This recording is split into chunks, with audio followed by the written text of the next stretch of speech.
welcome to our podcast. This is my story, The Weird Reality of Rad.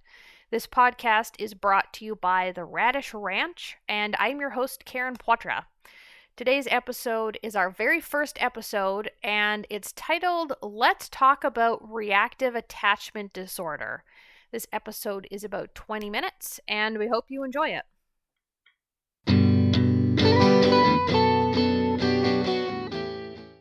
Hey everyone, welcome to this episode. Let's talk about reactive attachment disorder, commonly known as RAD or referred to as RAD. And we're going to dive into what it is and what it looks like. I want to start off with two quotes from a book called High Risk: Children Without a Conscience. It's written by Dr. Ken Magid and Carol A. McKelvey. One of the best books I have ever read on attachment disorder. It's really great. It's available on Amazon. So the first quote is, when children are unattached, they lack an internalized object. Because of this, they do not mature, but instead continue to be self-centered, impulsive, and babyish. Their concern is always, what's in it for me? And the second quote is, breaks in attachment lead to feelings of anger and rage, grief and hopelessness, poor impulse control, and a failure to learn the basic social and cognitive skills necessary for a healthy life. Those of you familiar with children with reactive attachment disorder, either you parent them or you know kids who have it, this will sound familiar. You'll have seen these kids and they act really self-centered or babyish. They act a lot younger than their chronological age. They're constantly asking what's in it for them, what can they get for themselves, and they don't think about other people's wants and needs and likes. You see them a lot of the times, unexplained rage. They get really mad at everything and anything. They feel grief and hopelessness about a lot of things that wouldn't affect a child who has a healthy attachment. And we see them with no impulse control.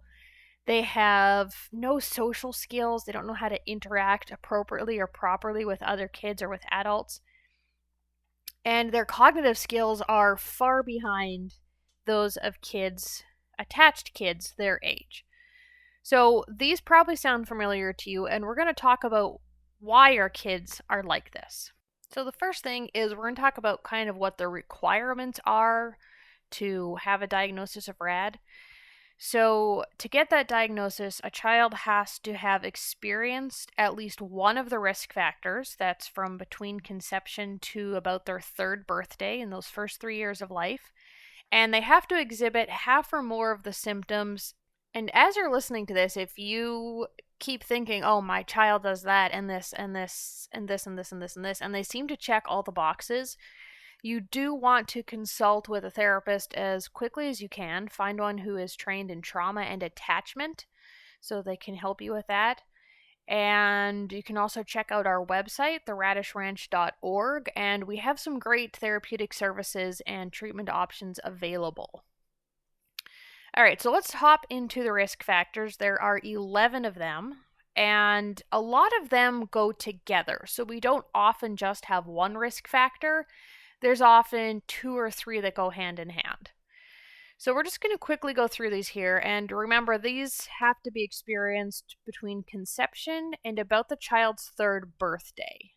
If in that time they've had a healthy relationship with their primary caregiver, usually the mom, sometimes the dad, and there's been no major traumas, they won't develop an attachment disorder. They will have PTSD or another form of trauma that develops after that age. So we're just looking for within those first 3 years of life for these risk factors. So the first one is unwanted pregnancy. If it's a mom who didn't want a baby, she didn't want to be pregnant, it's the result of a rape or something very traumatic for her, that can cause the baby to feel unwanted even in utero. In utero exposure to trauma, drugs, or alcohol, those highly affect the fetus. And exposure to trauma can be any trauma that the mom is going through during her pregnancy, whether it's a physical trauma, an abusive relationship where she's been in a car accident, or a really scary natural disaster, or the loss of a loved one or someone close to her, where it's a lot of trauma for her body to process, that affects the fetus also. Any type of abuse, so whether it's physical, emotional, or sexual abuse, any type of neglect, and that can be not feeding them, not providing for their needs, not providing for their emotional needs, and neglecting them emotionally. And for really tiny babies, it's not answering their cries for help, which ties into the first year of life attachment cycle. Sudden separation from a primary caregiver. So if there's illness or death of the mother, or severe illness or hospitalization of the baby, or the baby's being adopted, and they lose the only caregiver they have ever known. The person who's taking care of them for their entire life up to that point is suddenly gone. It's a lot of trauma for our babies to process.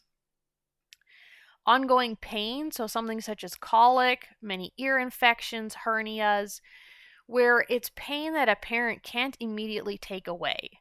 And something like an ear infection or colic, parents might be doing the best that they can, but it's not immediately taking away the pain, and our babies don't understand why their caregiver can't take care of that pain. And if it's ongoing and constant, it's really hard for them. Changing daycares or using providers who don't use bonding. So this isn't that if your child is in daycare, they're going to have attachment disorder.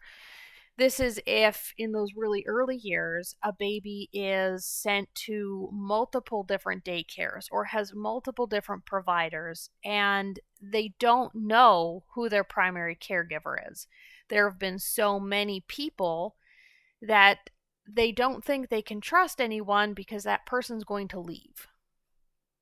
And providers who don't do bonding, so you sometimes get a daycare setting where there are too many babies for the amount of caregivers, and they end up being emotionally neglected because they need to be held and cuddled and taken care of. And if you have one person and 8 or 10 babies to take care of, their emotional needs aren't getting met the way they should be. Moms with chronic depression. So sometimes moms who have depression, they can physically take care of their baby, but they can't meet the baby's emotional needs. And the baby doesn't have anyone to connect with. And sometimes moms with serious chronic depression can't take care of their baby's physical needs. They want to, and they have great intentions, and they love their child, but they're not able to physically meet that, and our babies take it or feel it as neglect. Several moves or placements. So when we get kids who are bounced around in foster care, or they go into foster care and back to their birth family and back to foster care and back to their birth family, or we have failed adoptions and they end up back in the foster care system, every move or placement is another trauma for our children. And they eventually just figure they can't trust anybody or love anybody because that person's going to send them away or leave. Unprepared mothers with poor parenting skills. So this can be teen moms who aren't prepared to have a baby. It can be moms who didn't have proper parenting when they were babies, so they never learned how to take care of a baby's emotional and physical needs.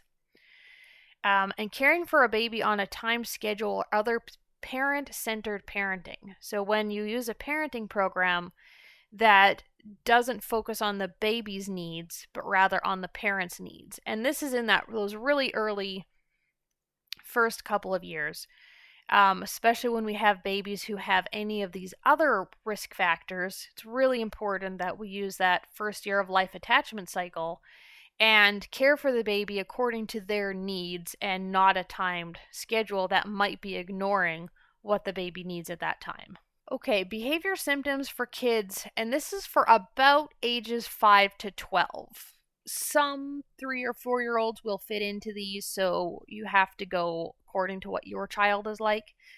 And a lot of these fit into the teens as well. So the first one here is superficially engaging and charming. And our kids do this to keep themselves safe. If you think about it, things that are cute, little baby animals that are so cute that we don't want to hurt them. You have this instinct to keep this little tiny thing safe. And our kids do this superficially charming, look how cute I am, don't hurt me. And they'll engage and ask, have a conversation with you and be really sweet. And it's this mask they put on so that you think they're lovable and you aren't going to hurt them.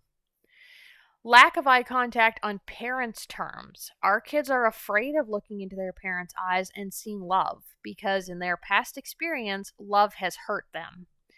So when the parent is trying to say, I love you, our kids won't look at them in the eyes. Our kids make great eye contact when they're telling a lie or they want something. They're indiscriminately affectionate with strangers. They have no stranger anxiety. They will go up to random people and ask to go home with them because they don't have an emotional connection to a primary caregiver. They see every adult as just someone who might give them what they want. They're not affectionate on their parents' terms. So when parents who love them try to hug and cuddle with them, our kids get really stiff and unresponsive because, again, they've learned from their past experiences that love is going to hurt them, and they push that away. They're destructive to themselves, others, or material things. They're what we call accident, in quotation marks, prone. They self-harm. They are abusive to others who are usually smaller or weaker than them. And they break possessions, theirs and other people's. Cruelty to animals is one of the symptoms. And it's not always the severe cruelty that people think of, killing or maiming animals.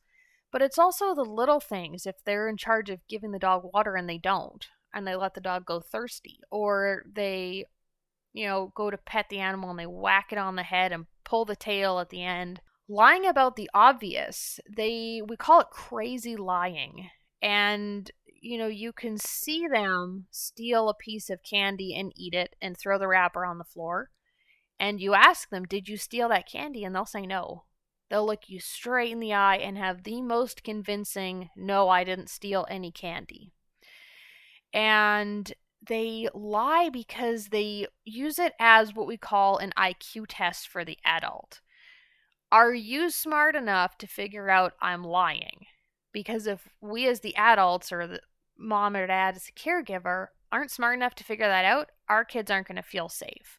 Part of it also, their brain development has been so delayed by their trauma that parts of their brain that are in charge of that develop way later or very differently than a healthy attached child. Oh, stealing. Our kids don't steal because they want stuff. They steal because they want to possess your possessions. So a healthy kid might steal something because they really, really want it, and then they feel bad.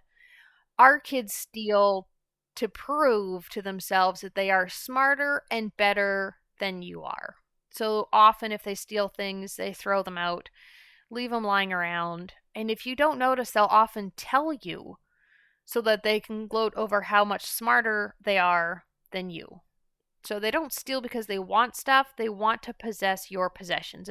They have no impulse control, so they often act hyperactive. And a lot of kids get misdiagnosed with ADHD because of that hyperactivity that they have and the hypervigilance. They have learning lags, sometimes because their brain development is so delayed from their trauma and any abuse or neglect they went through. And a lot of the times their brain is so busy focusing on survival. How can they be safe? How can they take care of themselves? How can they make sure no one's going to hurt them? That their brain doesn't have anything left for learning. So we often see learning lags where they're far behind their grade level or their peers. Lack of cause and effect thinking. The part of the brain in charge of cause and effect thinking is highly affected by trauma. So we see them, they just do things. They don't know why. You ask them why, they don't know. They'll do the same crazy behavior over and over and over and over. They might go outside in the middle of winter with no jacket, and they don't learn from it. There's no cause and effect. I went outside, I was cold. So a healthy kid the next time would be like, last time I was cold, I should wear a jacket. Our kids keep going outside without a jacket, and they're cold. And their brain takes so many more repetitions until they can build the logic and reasoning for that problem. Lack of conscience. Our kids' conscience development often gets stuck at about 18 months to 2 years old, which is, I want it, I'm going to take it. They don't feel bad about taking another kid's toys. If you think about a 2-year-old, they don't feel bad about hitting the kid beside them.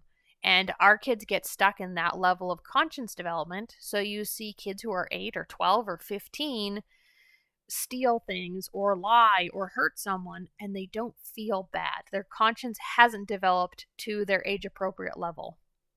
Abnormal eating patterns. Our kids eat a lot. They eat really weird foods like frozen meat out of the freezer. Or they don't eat and they starve themselves. And all three of those is ways to be in control and in charge of their own body, which sometimes they feel like that is all they have control over in their world. And a lot of the times when we've had kids who have been starved or malnourished, they eat everything and anything because they don't know when they're going to get food again.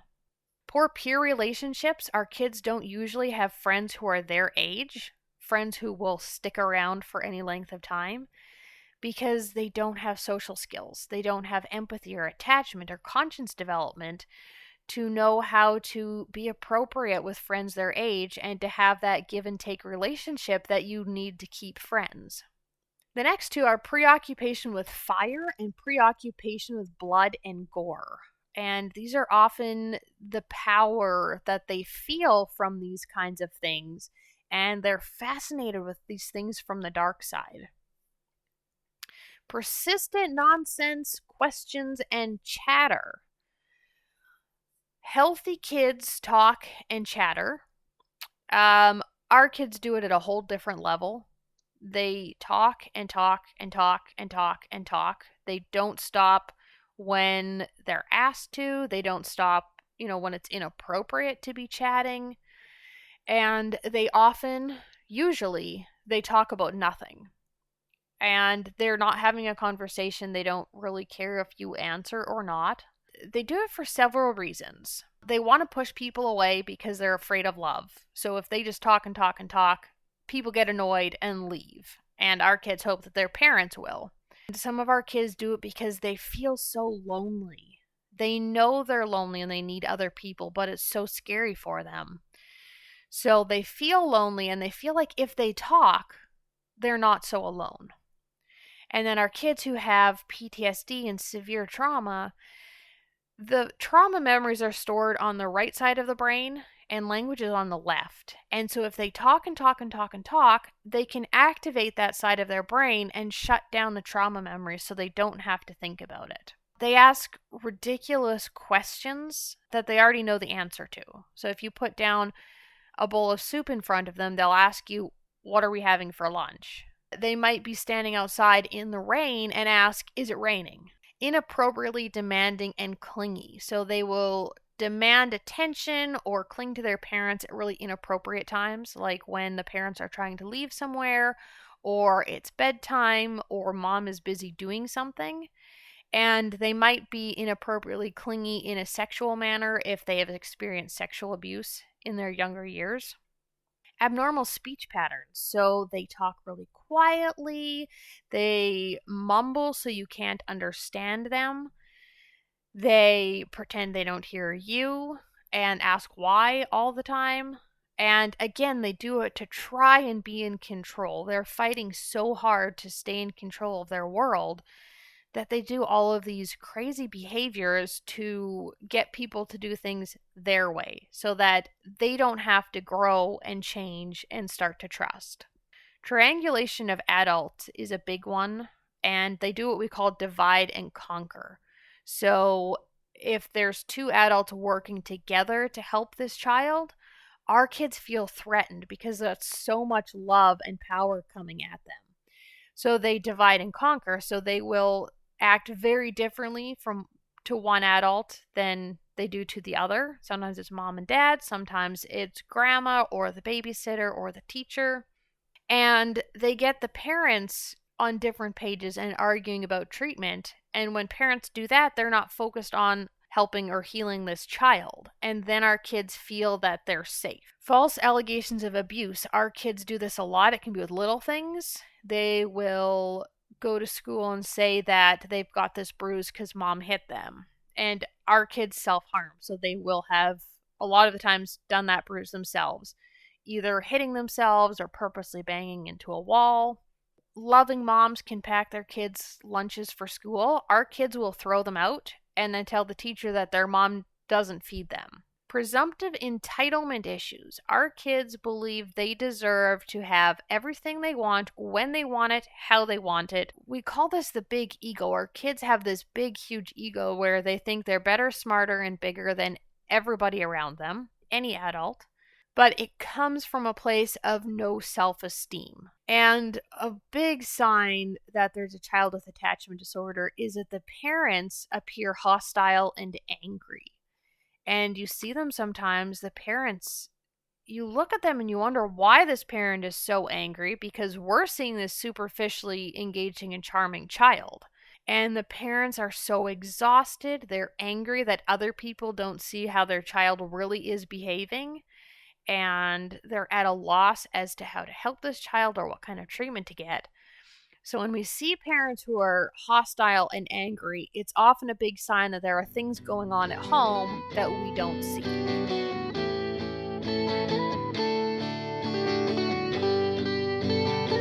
And that brings us to the end of the first episode. Let's talk about reactive attachment disorder.